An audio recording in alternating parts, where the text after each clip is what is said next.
If you haven't seen Steven Spielberg's new movie, The Fabelmans, you absolutely must. I loved this movie for a number of reasons, and apparently I wasn't the only one. It's not doing very well at the box office. It's sort of a sleeper, but it did just win 7 Academy Award nominations, including for Best Picture.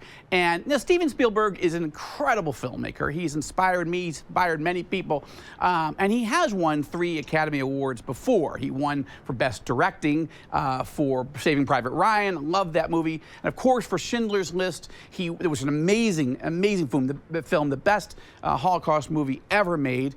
He won both for Best Picture and Best Director. But this film is very interesting, and I think it's a sleeper because most people don't know really what it's about. So let me take a moment, but I also want to say something you will absolutely not realize is coming. And it's not a spoiler, it's just one scene in it that just nobody is talking about, but they should.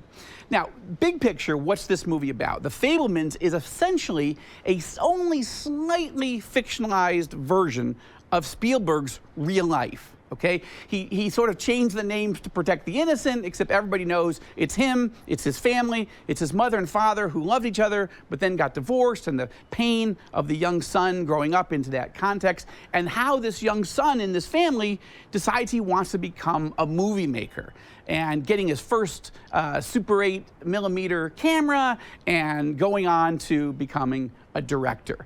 So it's a very, very thinly veiled biopic or biography of Spielberg himself.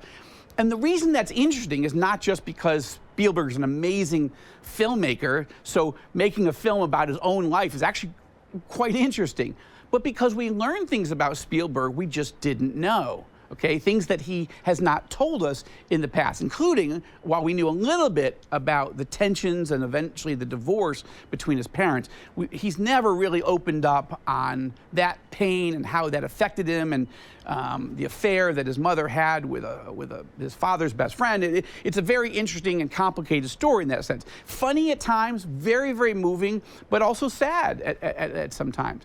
But the key in this movie that just made me go, I'm sorry, what?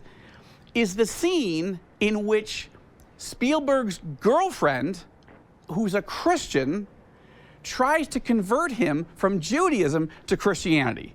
I'm like, excuse me, that is a story I've never heard.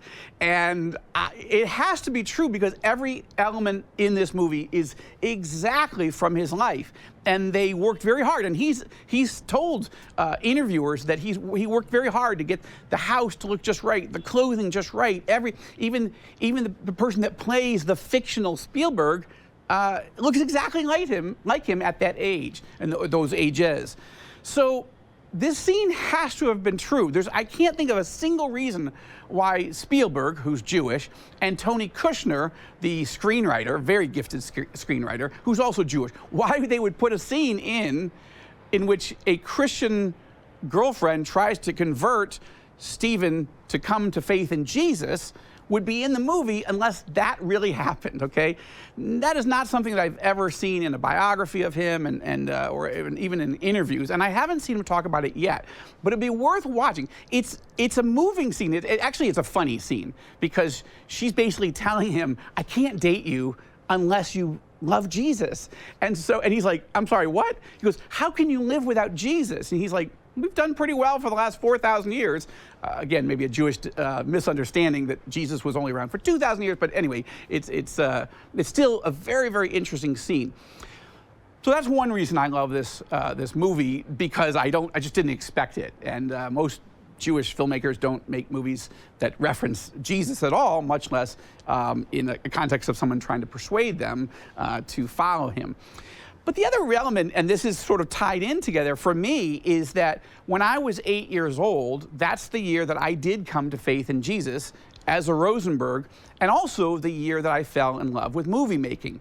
It was a year I begged my mother to buy me a Super 8mm movie camera at a garage sale down the street. We were living in a little town in upstate New York called Fairport, New York.